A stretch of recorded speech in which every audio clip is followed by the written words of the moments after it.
Dave, just like that, we are back once again Wednesday. Hello and welcome, Dave. Oh, it's so good to be here. I can't believe that it's Wednesday already. This week has just flown by, but glad to be back answering questions. I'm so glad you're here because I always get a little nervous when I show up sometimes by myself and I sit here waiting and I'm thinking, oh, please make it, Dave, please make it. So it seems like right now you're just busier than ever. It has been busy. A number of reasons for that. I still do some tax work, so I've been very busy with some of that and the deadline coming up. Very busy because we've been planning for more people than we ever have. And I decided to go back to school. So add all that onto my busy life. It doesn't provide a lot of spare time.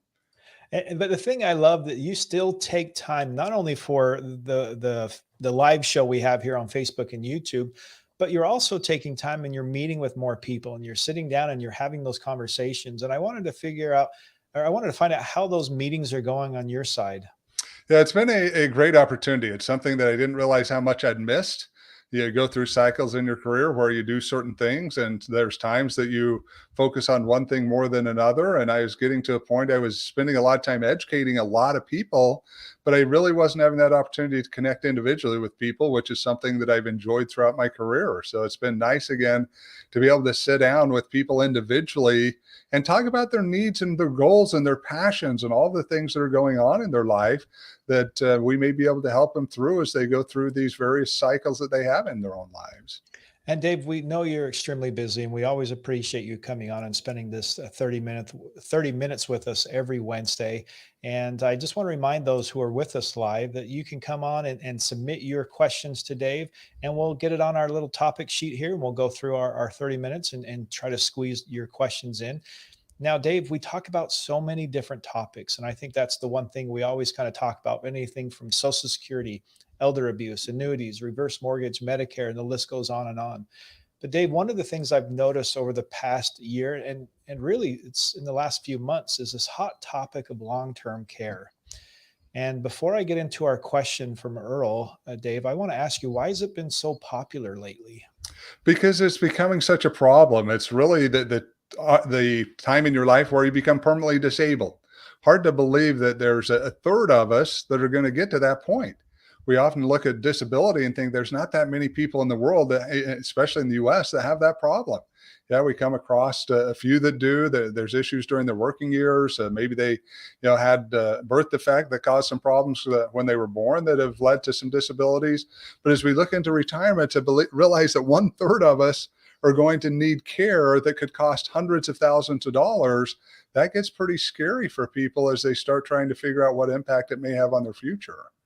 Dave, do you believe that people are starting to see this maybe in their own lives or maybe their parents and they're saying that, yeah, there really is a third that are going through? Because I feel like a lot of people look at this and say, we don't need to worry about it. They're starting to see it, but part of the problem is, CR, is we've done such a horrible job of preparing ourselves for retirement as a country since everything changed in the 70s. So you say, okay, now all of a sudden we add this long-term care event onto it that we're saying, look, you're going to run out of money and you're going to spend hundreds of thousands of dollars.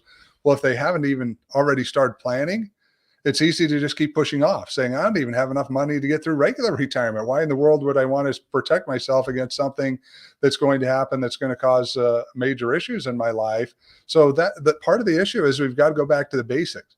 It's we've got to crawl before we walk and walk before we run. And in life, it just seems like too many people aren't doing the process correctly to really handle all the risks they're going to face. And Dave, that leads me to Earl's question that we have on the screen here. He says, will my regular health insurance cover long-term care events or assisted living? For most of your costs, no. Now, why do I say for most of your costs? Because health insurance is designed to cover things that happen to you from a health side, meaning, hey, if you've got to go see a doctor, if you've got to have a nurse take care of something, you've got to have some medical equipment to help you. Yeah, your insurance is going to step in and do that. But understand, when we're talking about long-term care event and being disabled, most of these services are not being provided by licensed professionals. Doesn't take a nurse to be able to feed you Cheerios in the morning. You know what? That can be done by anyone. Not going to take a doctor to put your blouse and trousers on in the morning. So as we look at the cost of care and we look at who's providing the services, again, the doctor pops in for 10 or 15 minutes. The person taking care of you has got to be there 24/7 many times, or at least be available. So where the expenses are really coming are outside of your traditional health insurance. And it's going to continue to be that way because health insurances are already struggling to cover the normal costs they pay. Dave, what if people are listening by saying, "Oh, I'm just going to have Medicare. They're just going to take care of all and cover everything for the nursing home cost." What do we say? Yeah, they're going to be very disappointed because Medicare doesn't do it. Again, Medicare is a health insurance once you get into retirement. And all in all, it's a good insurance as long as you get a supplemental plan to put with it. But it's only going to cover the first 20 days. And then the next 80, you got a co-insurance of about $195 per day. That's what you pay, CR. I mean, if you look at it and you're saying, hey, I'm going to pay $195 a day out of pocket and up to an 80-day period of time, and then Medicare will pay the rest. Not a great coverage, but it also should scare the heck out of people to say, if I got to pay $195, that means it's probably costing me more to be in here than $195 a day. This is going to get extremely expensive if I've got to be in here too long. So, Dave, if we're out there looking and say we're looking to some long-term care insurance policies, and I mean, does this cover us if we're going to move? So, let's say we're going to buy something, and I'm living in Georgia, but let's say I want to go up to Maine, and that's where I want to live and retire. Yeah, generally, yes. Now, there are some states that are trying to come out with policies because, again, understand what's providing most of the care for a long-term care event is Medicaid, which is a state-run program in conjunction with the federal government. They're the ones that end up on the hook for 2/3 of these cases. So as you look at it, many states are trying to solve the issue, not sure how their policies will end up working. But from a traditional long-term care policy side, it really doesn't matter where you live because what they're offering is a daily or monthly or whatever benefit, annual benefit, depending on what type of insurance you're buying. They're offering a benefit to you that they're going to reimburse and pay you, or just pay you flat out. And then you get the freedom to spend that money however you choose to spend it. So, Dave, for Earl, we're making sure that he's not just going to use his health insurance or, this to kind of cover all of these events that he's looking at in the future. Yeah, and the problem is, CR, that many people have is they don't realize it's a problem until it's a problem. And Mhm. again, the biggest advocates for this are someone who's gone through it with a family member. I can't tell you, most people that call me out of the blue saying, hey, I need long-term care coverage, it's because they've gone through some type of family event, whether it be a spouse, whether it be a parent, whether it be a grandparent. They've seen the impact and they've seen the bank account go to zero. So as you look at it, those people are the ones who are preparing. But if you've never been exposed to it and then you don't figure it out until you're 70 and all of a sudden you wake up and go, wait a second, we got a problem here. You got a problem because at that point, you may not be able to solve the issue with an insurance company because of the cost and what it's going to take to be able to get them involved. Dave, can I dare say that people do this with their retirement also, or they just haven't saved enough, then they see something that maybe their parents or a friend has gone through, and then they're calling you by saying, okay, Dave, Social Security isn't going to take care of everything for me for the rest of my, my existence. Absolutely. It happens all the time. And one of the big issues is that I see is we're just too busy with life. And I get it. Life's crazy. It's hard. There's a lot going on right now that we got to deal with. But we've got to be better at looking out and projecting into the future because it gets here before we know it. And you're right, CR, too many people get to retirement age, have no plan, don't know what they're going to do, think that time was 20 years off and now it's here. And yet they haven't saved the money to be able to do what they need to get safely through it. Dave, a lot of the times I like what we do here because we're providing the education, especially for those who are really, taking the time to learn. And that's the thing I want to bring up with Rhea here, because I feel like this is a question that we get asked. Now, we don't get asked this specific question, but we get asked a lot of Social Security questions. But she's saying, if I took Social Security after 70, could that potentially hurt my monthly benefits? Interesting question, Rhea. And no, it's not. What's going to have happened is you would have lost a bunch of benefits you would have been entitled to that you left on the table. So understand, once you get to age 70, there's no increase in the amount you're going to receive, which is why we recommend most people wait until age 70. We want those delayed retirement credits. But once you get past there, you will get whatever your age 70 benefit was plus what whatever inflation's happened during that period of time, those COLA adjustments. But no, it's not going to hurt you at all. What hurt you is not claiming it at 70 when you should have. And Dave, we get the question that's very different. They're saying, "Hey, when I'm in 62, can I start taking my Social Security?" And a lot of times, you're like, "Hey, let's look at what you have on your plate, and let's decide if we could make this extend this a little bit further." Absolutely. Yeah. And they do need to look out and realize retirement's a long time. That's another one that we forget. We look back at our parents and grandparents, and their retirement may have been 5, 10, 15 years for some people. And you think that's what your retirement's going to be. And then all of a sudden you look up and realize that with life expectancy and the evolving of medicine, that all of a sudden we're in a position that that retirement could be 20, 30, maybe 40 years. And if you've not prepared, it's going to be very difficult to figure out how to get through there. And I want to remind you, if you are here live, go ahead and get your questions submitted on Facebook or YouTube, and we'll do our best to get that into our little platform here so we can get your question addressed. Dave, as we're continuing to move along here, I want to pull up Eugene's question. Long life expectancies run in my family. How can I prepare for this? Yeah, what you've got to do is you've got to be willing to put a plan in that's going to address the various risks you're going to face, long-term care being one of them. But you've got issues with sequence of return. You're going to have issues with inflation rates. You're going to have issues with tax rates, all kinds of problems, all of what we teach about in our flagship presentation, Getting Safely Through Retirement. But you've got to have a roadmap to figure it out. You know, the chance really, and again, you look at your career and the things we accomplish in your career. You know, we all have goals. We all have things we want to accomplish. And those of us who stay focused on goals tend to accomplish more in our careers over time. Those who just go into it and all of a sudden decide, hey, I got a job, it pays the bills, I get to have my lunch every day, and I don't have to travel too far for work. Well, all of a sudden you don't accomplish much more with your career. You get very stagnant, and that happens with many people. But same with our retirement. When we're just leaving it to chance, we're not putting any effort into it, high probability things aren't going to work out that well in the end. Dave, how has life expectancy changed over the years? It's gone up substantially. When we look at, if we go back to 1970, not 2070, we'll look out to the future of that. But if we go back to 1970, what we find is average life expectancy from a government side was 70 years old. Here we said in 2022, it's gone up to 79, 9-year increase. And yeah, it's been 50 years. But as we look at 2060, they're expecting it to go up again to 86.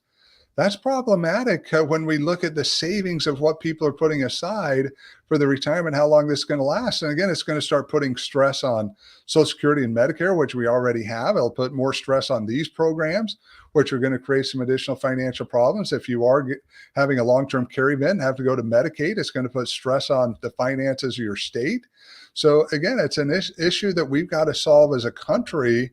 We've got to work more towards, but individually, we've also got to solve it so that we can put ourselves in the position we need to be in.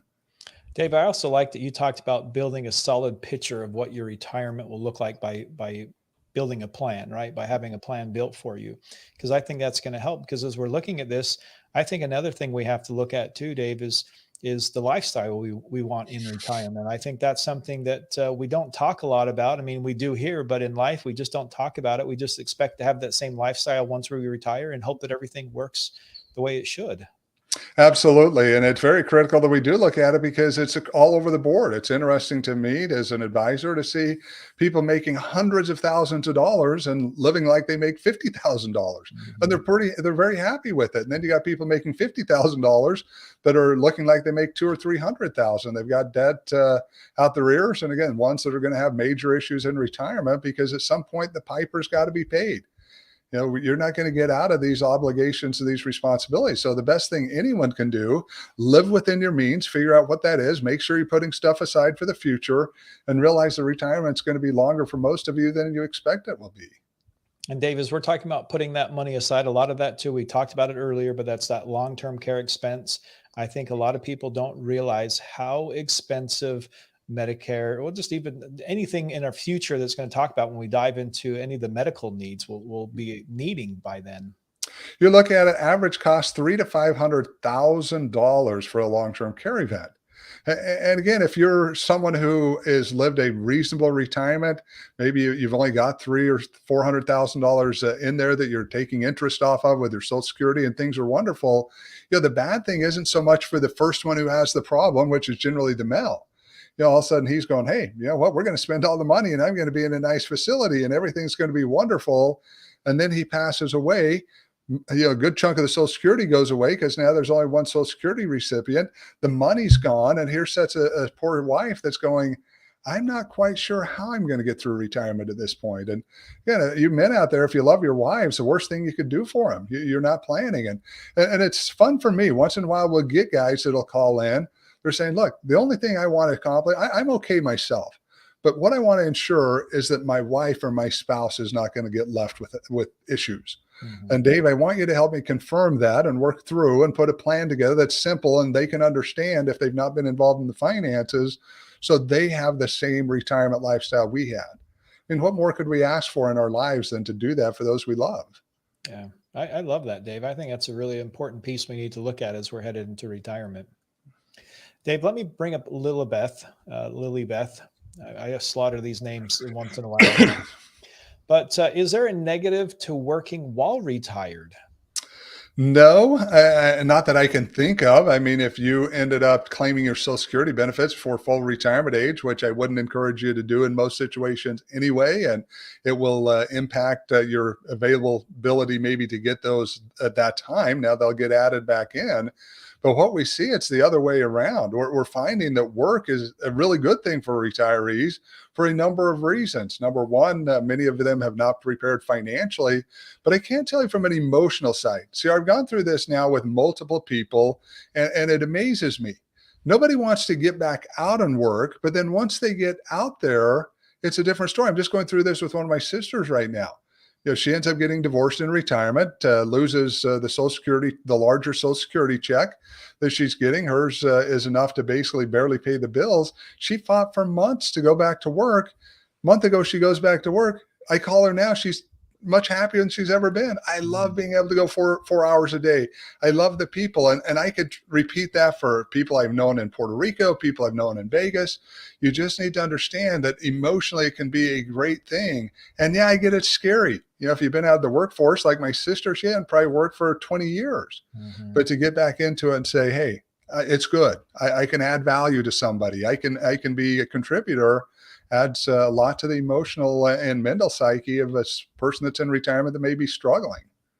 Dave, on the other coin of this, you've had a lot of people you talk to in the fire community, and they're looking at this by saying, "Hey, I want to retire by 40 or 50," but now this longevity kicks in, and they're gonna be working longer than they were, you know, when they were working. Their life is just going to continue to extend, and how do we help balance this? That's what I'm looking for. Yeah, I don't know because it's going to be a little bit different for everyone. But the one thing we need to understand is we've all got to be busy. There's things we've got to be willing to do to not only help ourselves, but to help others.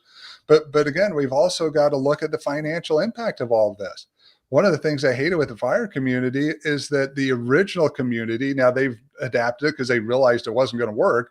But the original community was like, it ain't going to work for 60 years. I'm going to be broke at age 70, have no Social Security because I didn't work long enough to get really many benefits. Going to have carried insurance that's going to be 3 times what Medicare costs going into my retirement years because the exchange is so much more expensive. It isn't working. And so they've adapted and they're pushing it out and saying, oh, we just want to work part-time and have our freedom. Well, again, that's not fire. All of us have had the freedom to do what we want our whole lives if we chose to do so. Mhm. I love that, Dave. Well, let's continue to move on. I've got a number of questions here that are coming in, and I want to make sure we get to every one of these. Dave, this one from Kira: how can I successfully exit my business but keep it operating before I retire? Yeah, this is a big challenge that a lot of people have as they're going into those retirement years. You want to start slowing down. And so that obviously can have an impact on your business, but it's a big valued asset for you that you want to sell. What I've seen for most people, you've got to sell it before you're ready to quit. That's the real answer, because many times you've got a couple of options at that point. Number one, a lot of times the buyer wants you to still stay involved for a few years. They're happy to have you around. You've built relationships, the systems that make the business profitable and the way they work. But even if they don't, hey, go somewhere else and you can work somewhere else for a few years. But what we're seeing is far too many people are waiting until they just can't do it anymore. And the business is now on one leg. And if I don't get it sold tomorrow, I'm going to have issues, or you happen to pass away and now a spouse has got to sell it. If you're married, that's where the problems are coming. So what I would say is just, again, build it up, be honest in the way you report your income and your expenses, so you're getting an accurate picture on your financial statements, and then sell it a little bit earlier than you'd maybe want to, because experience has shown you're going to get a higher value if you do that. Dave, you even had a podcast that kind of dove into this a little bit. And what you're seeing with this, are you seeing a lot of people that are trying to just hang on to that business to the last moment? Yeah, it kind of becomes like a child, and I get that. I mean, we put a lot of time in our businesses over the year. We get emotionally attached to them during that period of time for many of us, and so we get to the end, and again, it's almost like a death in some level. You're saying, "Look, this is who I've been for the last 20 or 30 years," but we've got to understand that it's a rebirth of a great opportunity in retirement to do different things. You can still be impactful. You can still serve people. You can still help people, but it's going to be a little different than the way you did it maybe for the last 30 years. Hmm. Very well said. Well, Dave, let's get down. We haven't talked about Medicare yet, but I wanted to bring up this one. If we travel internationally, will Medicare work overseas? No, it will not. Now, understand that if you've got a Medicare Advantage plan or if you've got a Medigap plan, there may be some coverage that you would be able to get access to, but it's not going to be anything like what you would have in the United States if you had the original Medicare and all the supplemental plans with it. So it's going to be different. Most people are ending up having to buy some type of insurance. Now, we had talked to a lady that does traveling in a retirement that is an expert at it.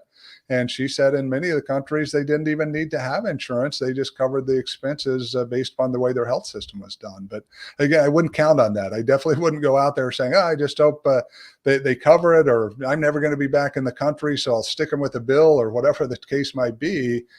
Go out there prepared, knowing what the coverage is and what you might need. Dave, what about those that are snowbirds, that they're flying south, not to where I'm at, but Florida for the winter? Do they have any cause for concern when they're traveling a lot? Great question. So if you are on a Medicare Advantage plan, which is basically a third-party insurance company that's consolidated all of your Medicare benefits and in addition to their supplemental benefits, those are geographically based. So if you live in New York and you've got one of those plans and you go to Florida, you're going to be out of network, which means you're going to have more out of pocket that you're going to have to pay. Doesn't mean you're not going to still have some coverage. But if you're on a Medigap plan or a Medicare supplemental plan with original Medicare, travel wherever. You can see any doctor that accepts Medicare, go into any facility that accepts Medicare, and that's going to be covered. All right, Dave, I'm going to throw one out. What about if I'm on a cruise ship and I'm still in U.S. waters? Am I okay? Good question. I don't know. I've wondered that many times. Obviously, been on a lot of cruises with my kids and been out there wondering what if something happened, but can't answer that question. I always laugh because, Dave, as we talk about so many different topics, I feel like we get every type of scenario under the sun. And those are the things we always like to talk about, is because everybody has a unique situation. And so as we talk about retirement, Dave, everybody's different. And I can't stress that enough as we come on and answer questions, or at least dive into some of these topics, that whatever we talk about can't be the exact same thing that somebody else is going through, but it could definitely help guide them in the right direction. But they all need to really take this personally and say, okay, how do I make sure that my family is going to be set up for retirement? Yeah, and that's really what it's about. We are part of a large group, obviously, 330 million Americans, whatever we have now, 340 million, whatever it is. But really, it's us individually. I mean, really, life's about taking care of ourselves, figuring out what we and our family need to make sure we have what we need during a crisis.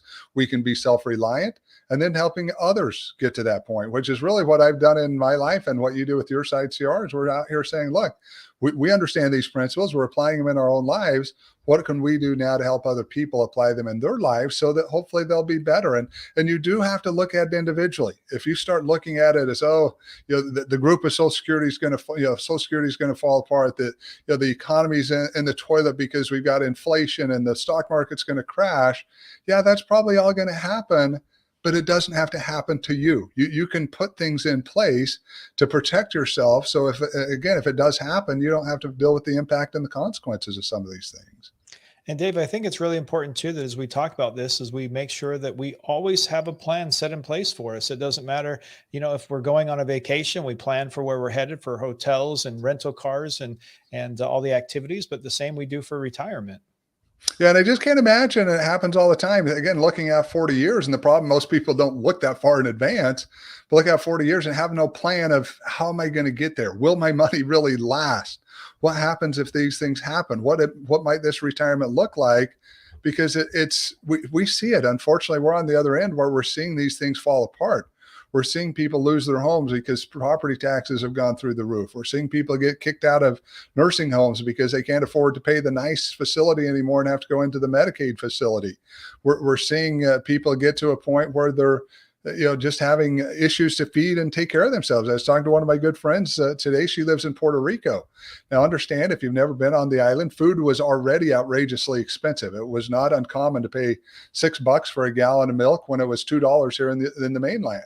She's saying it's horrible that it just keeps going up, and more so there. Says utilities, they've had 7 increases since they sold the power grid like 2 years ago.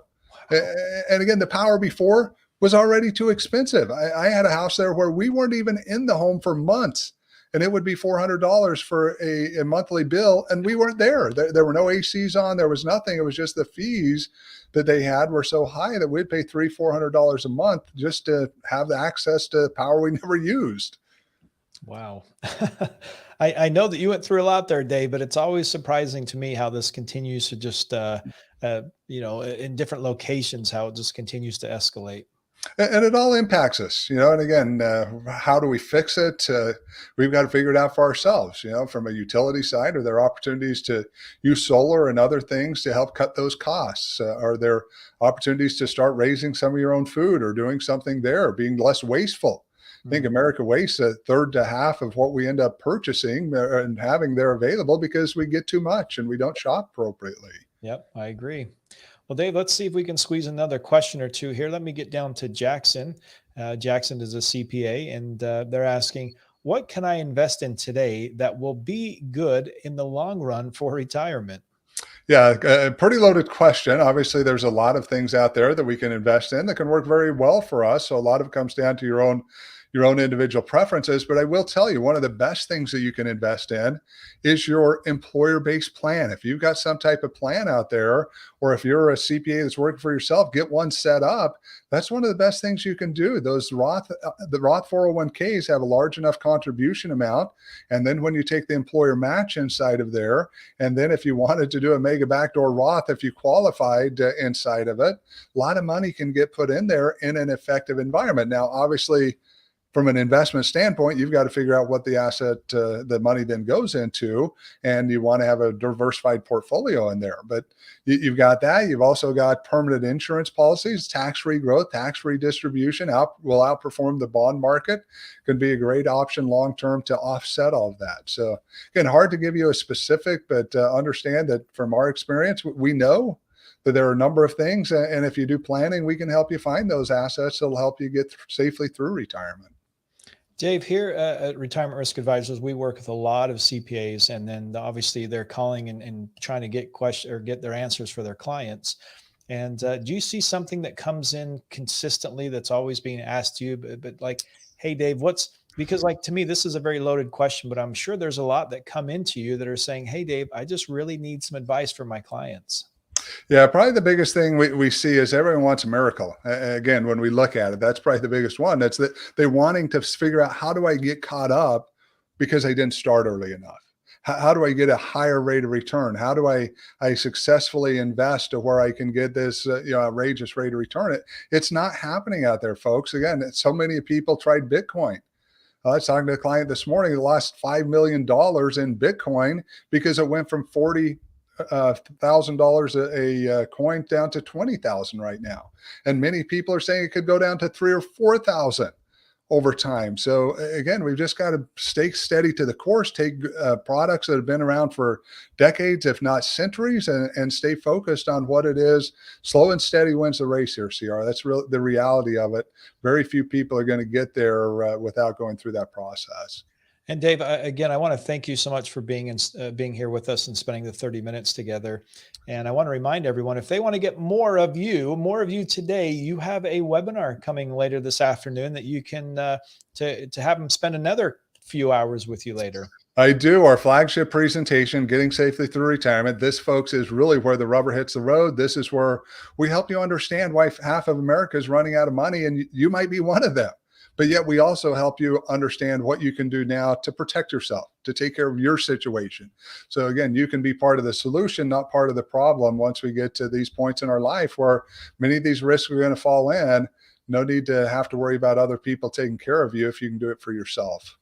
And you can always jump on and find these at retirementriskadvisors.com/events, or you can just click on the events tab at the top. And that way you can find all of the different activities we have, all the webinars. Dave, you have a whole slew of podcasts out there right now. Every week you're continually coming out every Friday with a new episode. And you really just have all the information people are really needing as they're kind of trying to figure out how to get closer to their retirement. We do, and we've got some great podcasts we've done as of late. Not that the ones before weren't. We've worked very hard to make sure we're getting quality people to interview. That if it's my week to share topics, that I share something that's relevant, that's going to help you. But yes, we're here to give you the information you need so you can make those decisions. And I can't force you, nor will I ever try to force you to make a decision.